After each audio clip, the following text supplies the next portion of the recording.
इसमें चूँकि महाराज जी जहाँ भी जाते हैं सबसे पहले उनकी प्रसादी का ही महत्वपूर्ण वो रहता है, उनका वो है कि बस हमें प्रसादी का विशेष ध्यान रखना है। तो हमने पहले तो इसमें विचार किया था कि हमें इसमें काफ़ी भोजन के लिए कि हमारे यहाँ जो भी एक भक्त आए वो उसको भोजन प्रसादी मिले।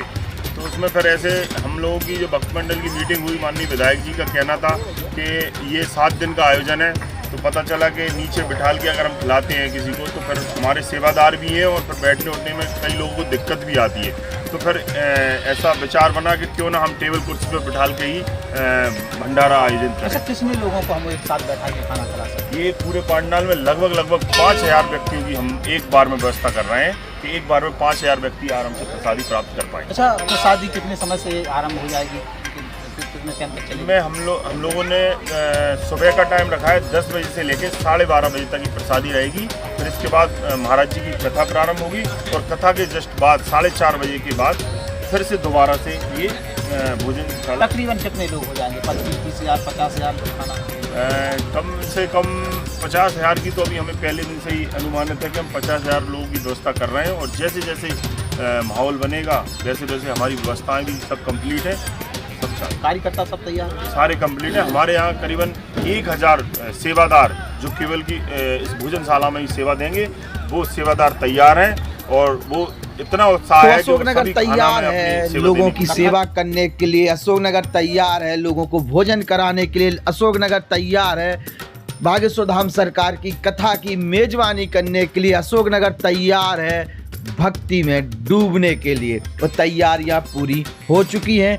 अशोकनगर की नवीन गल्ला मंडी का ये दृश्य है जहां पर भोजन प्रसादी के लिए अलग से एक विशेष व्यवस्था की गई है और एक बार में 5000 लोग एक साथ भोजन कर सकते हैं। इसके साथ साथ यह भोजन प्रक्रिया तकरीबन 2.5 घंटे चलेगी। सुबह टाइम और शाम की टाइम लाखों लोगों के लिए प्रसादी की व्यवस्था बागेश्वर धाम सरकार की इस कथा में की गई है और वो भी बड़े व्यवस्थित तरीके से। देखते हैं क्या होता है, लेकिन जो कुछ समिति ने बताया है वो हमने आपको बता दिया कि बागेश्वर धाम सरकार की कथा में भव्य भंडारे की व्यवस्था की गई है। तैयारियां जोरों शोरों से लगी हुई हैं। सभी को सम्मान से बैठा कर भोजन प्रसादी कराई जाएगी।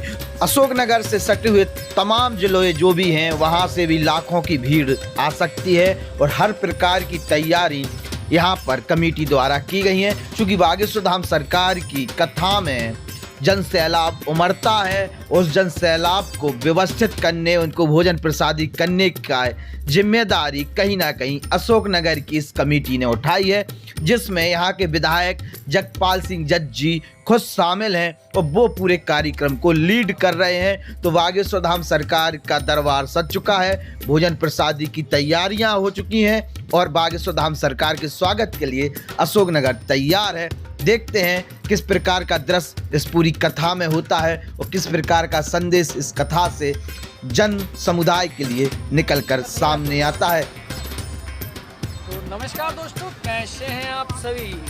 तो आज हम आए हैं हमारे रसोईशाला में आए हुए हैं दोस्तों और अब हमारी यहाँ पर है भट्टियाँ, लगभग 10 भट्टियाँ और देसी भट्टियाँ का उपयोग किया गया यहाँ पर। और आप देखेंगे यहाँ पर पब्लिक कितनी आई है और जो रसोई में काम करने वाले आए हैं ये बाहर से आए हुए हैं, कोई गुना से हैं, कोई आसपास के हैं और लोकल भी हैं, जिससे भी कोई परेशानी नहीं हो। ये बाइये भी हैं, सभी लोकल से हैं और बढ़िया साफ सुथरा काम हो रहा है। चलिए आइए देखते हैं। और ये दृश्य है अशोकनगर का, ये दृश्य है आम जनता के विश्वास का और आम जनता के स्वागत का। इसमें चूँकि महाराज जी जहाँ भी जाते हैं सबसे पहले उनकी प्रसादी का ही महत्वपूर्ण वो रहता है, उनका वो है कि बस हमें प्रसादी का विशेष ध्यान रखना है। तो हमने पहले तो इसमें विचार किया था कि हमें इसमें काफ़ी भोजन के लिए कि हमारे यहाँ जो भी एक भक्त आए वो उसको भोजन प्रसादी मिले। तो उसमें फिर ऐसे हम लोगों की जो भक्त मंडल की मीटिंग हुई, माननीय विधायक जी का कहना था कि ये 7 दिन का आयोजन है, तो पता चला कि नीचे बिठाल के अगर हम खिलाते हैं किसी को तो फिर हमारे सेवादार भी हैं और फिर बैठने उठने में कई लोगों को दिक्कत भी आती है। तो फिर ऐसा विचार बना कि क्यों ना हम टेबल कुर्सी पर बिठाल के ही भंडारा आयोजित करें। अच्छा, कितने लोगों को हम एक साथ बैठा के खाना खिला सकते हैं? ये पूरे पंडाल में लगभग 5000 व्यक्तियों की हम एक बार में व्यवस्था कर रहे हैं कि एक बार में 5000 व्यक्ति आराम से प्रसादी प्राप्त कर पाएंगे। अच्छा, प्रसादी कितने समय से आरंभ हो जाएगी? कितने क्या इसमें हम लोगों ने सुबह का टाइम रखा है 10 बजे से लेकर 12:30 बजे तक की प्रसादी रहेगी। फिर इसके बाद महाराज जी की कथा प्रारंभ होगी और कथा के जस्ट बाद 4:30 बजे के बाद फिर से दोबारा से ये भोजन तकरीबन कितने लोग? 25,000 50,000?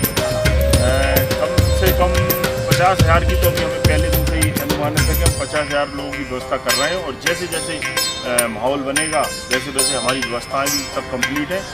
सब कार्यकर्ता सब तैयार हैं? सारे कंप्लीट है। हमारे यहाँ करीबन 1000 सेवादार जो केवल की भोजनशाला में सेवा देंगे वो सेवादार तैयार हैं और वो इतना उत्साह है कि वो सभी खाना में अपनी सेवा देने की।